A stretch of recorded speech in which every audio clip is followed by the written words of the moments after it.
Você quer informação sobre o Boanga, não quer? Nós vamos comentar aqui sobre ele. Mas o mais importante nesse vídeo é a despedida do Everaldo. Eu particularmente sou daqueles que não compartilho com a ideia de... Não é nem que a saída dele tenha sido ruim. Eu não compartilho com a ideia da forma que ele saiu. Eu não acho vantagem para o clube liberar o jogador, botar ele em outro clube e continuar pagando a metade do salário. Isso eu não concordo. Desculpe as pessoas que pensam diferente. Respeito o pensamento de vocês, mas a minha opinião é completamente diferente. Existe uma forma de ver as coisas que sempre foi feita de um jeito orgânico. E que eu não sei porquê, aqui no Fluminense, isso está sendo feito de forma diferente e, na minha concepção, muito perigosa. Eu quero falar sobre isso com vocês. Ok? Temos exemplo de clubes brasileiros de como a coisa funciona e como sempre funcionou. Eu acho que a gente tem que tomar muito cuidado com isso. Eu vou falar sobre isso e muito mais. Ok? Vem com a gente que eu te conto tudo.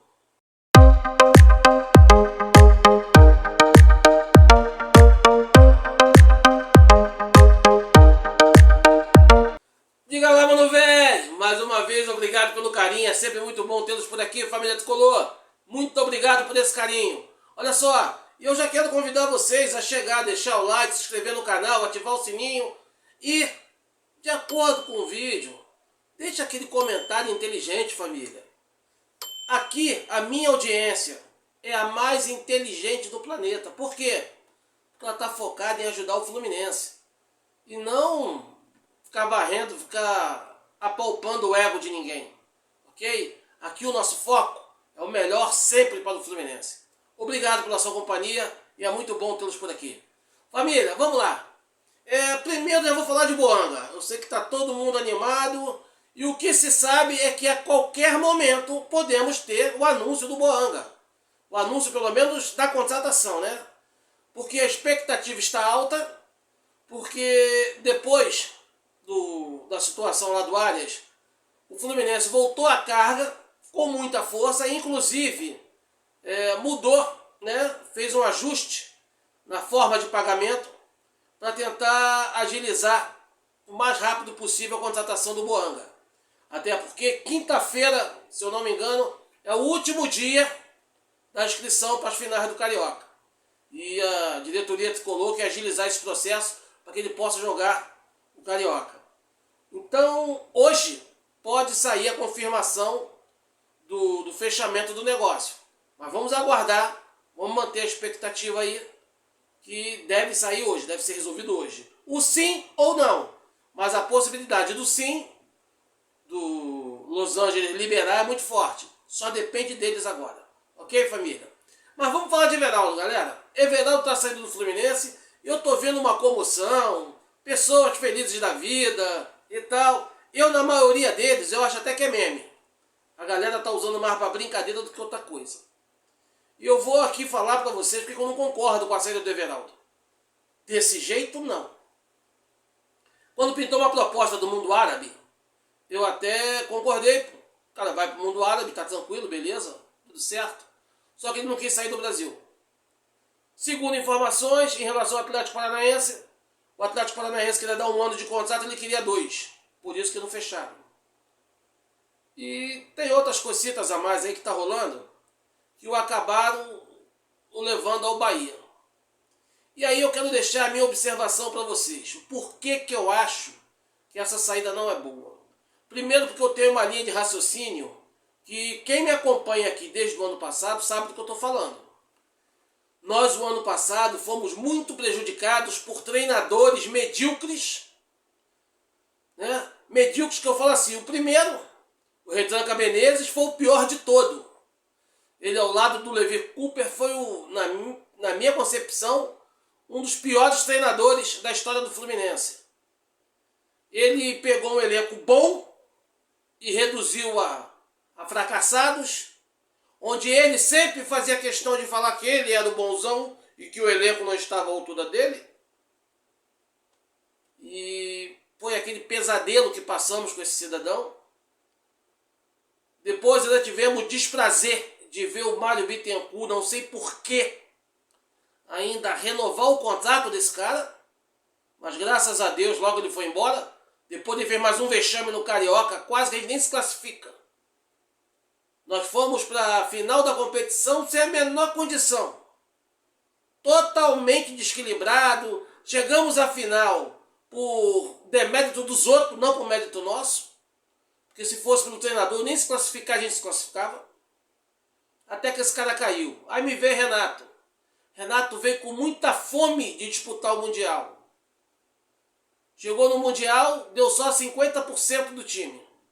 Ele ficou com medo de jogar na frente. Eu acho que pegou alguma orientação com o Retranca Menezes, e só que não aceitou tudo. Então, sua orientação 50%. Ele tinha medo de botar o time para o ataque. Mas ficou provado que depois do Mundial, ele não queria mais treinar, só queria férias. E quando a torcida pegou pesado com ele, ele saiu covardemente pela tangente. E veio o Zubeldia.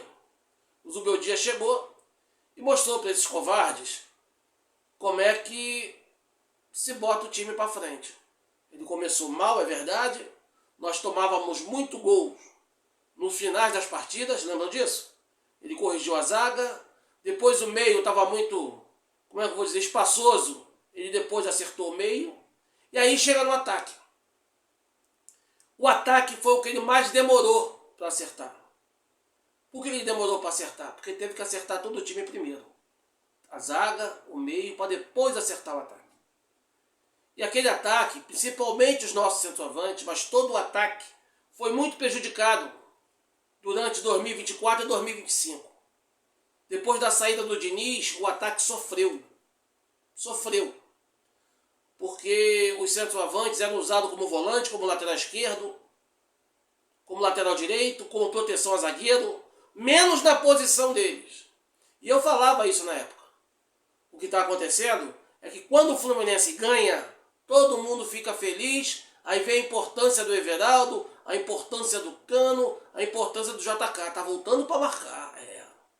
Mas quando o Fluminense começar a perder, e vão ver que o centroavante está longe da área, eles vão cobrar os gols do centroavante.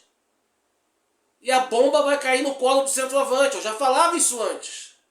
Não estou falando agora como aproveitador, como engenheiro de obras prontas. Eu já falava isso lá atrás. E foi justamente o que aconteceu, família. Foi justamente o que aconteceu. Ah, por que o Everaldo não faz gol? Você via ele no Mundial jogando praticamente lateral esquerdo. O pedido do Renato era só para trombar. Com o Retranca Menezes, ele só gostava do Cauã Elias porque era mais novo e jogava de volante. O Cauã Elias fez 4 ou 5 gols numa temporada toda e virou ídolo de meia dúzia de torcedor. Então eu acho ridículo essa nova mudança que eles estão fazendo e a forma covarde que eles estão fazendo. Essas situações sempre foram feitas pela torcida de forma orgânica. Só que aqui no Fluminense, isso está sendo mudado através de manipulação. E eu quero chamar a atenção da torcida para isso. Não estou aqui falando que Everaldo era craque, que ele devia ficar por causa da técnica. Não, não é isso que eu estou falando. Entendam o modus operandi. Isso tem método. Tem método. Vamos lá, vou trazer para vocês aqui só os mais recentes.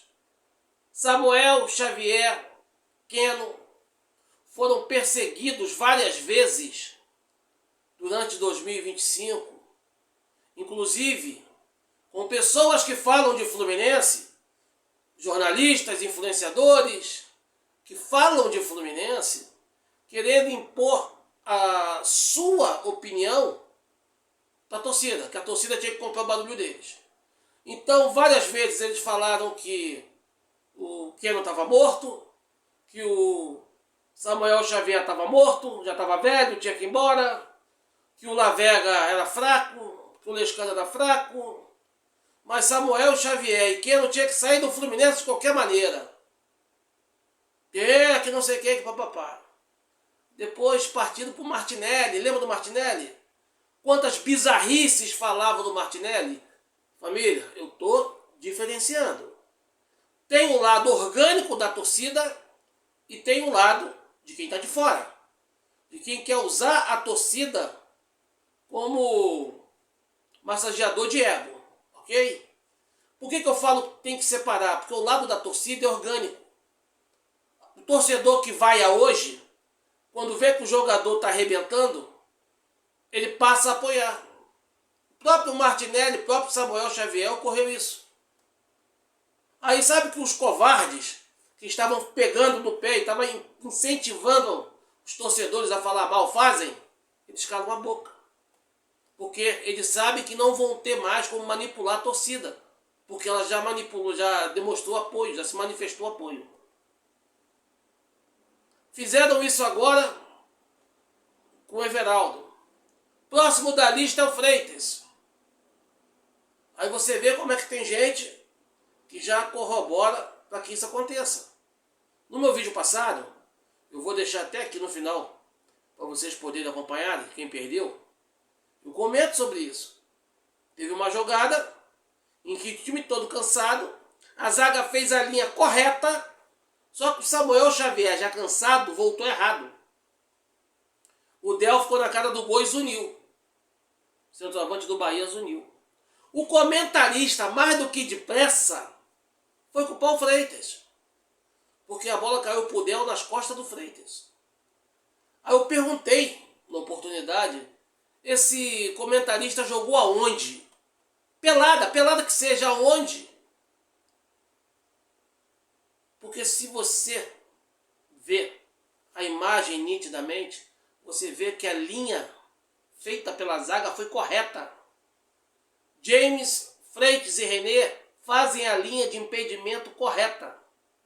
Só o Samuel Xavier, que voltou no tempo errado, cansado, não prestou atenção, ele voltou atrás e deu condição. A rapaziada que está mais habituada em estar dentro do campo, sabe que ninguém pode estar atrás da linha dos zagueiros. Justamente por causa disso, por causa da linha de impedimento. Quem gerencia a linha de impedimento é o zagueiro. Quando o zagueiro grita sai, tem que sair todo mundo. Quando o zagueiro planta, ninguém pode ficar atrás para não dar condição. E ali foi um erro do Samuel Xavier de cansaço. Raramente isso acontece. Nós sofremos um gol parecido contra o Flamengo por causa disso. O John Kennedy deu condição. O John Kennedy ficou atrás da linha dos zagueiros. Se o John Kennedy estivesse na posição correta, na entrada da área e tal, o Cebolinha estava impedido. Mas já foram culpar o Freitas. Por quê? Porque tem método.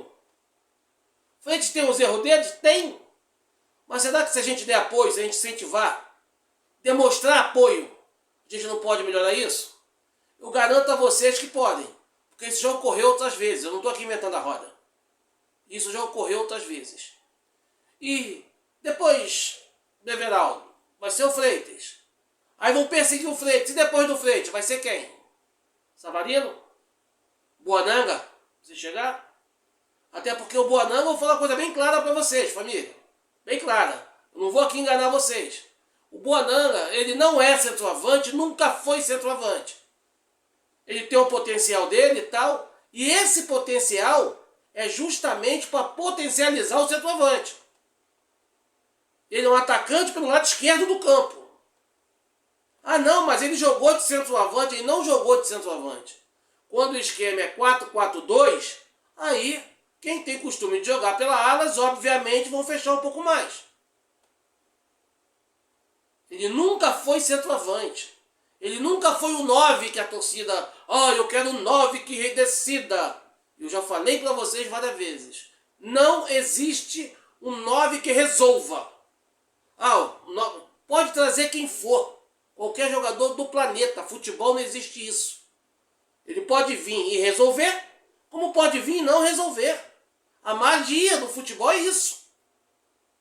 Quantas vezes se faz contratações de peso e não dá certo? Eu espero que aconteça isso agora com o Judas, que foi para o Palmeiras. Inclusive, até algumas pessoas me perguntam, vou fazer vídeo sobre isso. Eu não estou com vontade. Eu confesso que eu tenho medo de ser muito agressivo nas palavras. Porque o que ele fez foi pura covardia. Muita covardia. Só em lembrar já me revolta. Faltou papel de homem. Mas, deixa quieto, vamos voltar para cá. Então, o Boananga, cara, ele não é um centroavante. Ele é um ponta esquerda, muito objetivo e que vai potencializar mais o centroavante. Porém, antes de potencializar, ele vai irritar muito, porque ele é fominha. Ele é fominha. E o ideal do Boananga é um 4-4-2. Ok? Mas vamos ver como se comporta isso aí. Tomara que saia logo a confirmação dessa contratação. Mas por que eu quero voltar ao tema da saída do Everaldo? Porque o futebol brasileiro, o correto é quando o time está mal, o responsável é o treinador, família. Só aqui que algumas pessoas estão botando na cabeça da torcida que tem que humilhar, perseguir e denegrir a imagem do nosso atleta. Vamos pensar de uma forma correta? Se a gente esculachar um jogador nosso, meu irmão, como é que tu vai querer vender esse cara por um bom preço? Vamos pegar no pé do treinador, vamos passar orientação para o treinador, para que o cara fique no banco, fique lá, não seja relacionado, para que alguém tenha interesse e leve o cara. Independente do jogador. Mas se ficar pegando no pé falando mal, você desvaloriza, porra, um ativo do Fluminense, cara. Um produto nosso que passa a ser desvalorizado. A gente tem que ter um pouco mais de observação para notar isso. Pega o exemplo agora do Cruzeiro. O Cruzeiro acabou de perder na última rodada para o Curitiba por 2-1. A torcida do Cruzeiro xingou o Tite de tudo quanto é nome e pediu fora Tite.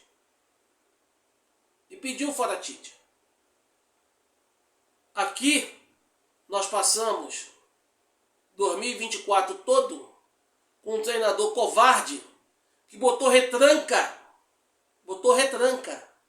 contra Atlético Paranaense, contra Juventude. Acabou com a vida dos atacantes. Ah, que o Keno não jogou nada em 2024. Tirando o Fábio, quem jogou? Quem jogou em 2024? Até Thiago Silva ficou na pindaíba porque era sobrecarregado. O cara só botava o time para trás. O cara chegou aí pro Beira-Rio fazer um 4-6-0. Botar todo mundo na retranca. E você não viu ninguém desses jornalistas, influenciadores, atacarem o Retranca Menezes. Ah, mas era por causa do perigo do rebaixamento. No ano seguinte, quando inexplicavelmente, repito, renovado o contrato dele, foi a mesma coisa do Carioca. O cara fazendo merda em cima de merda e você não via ninguém.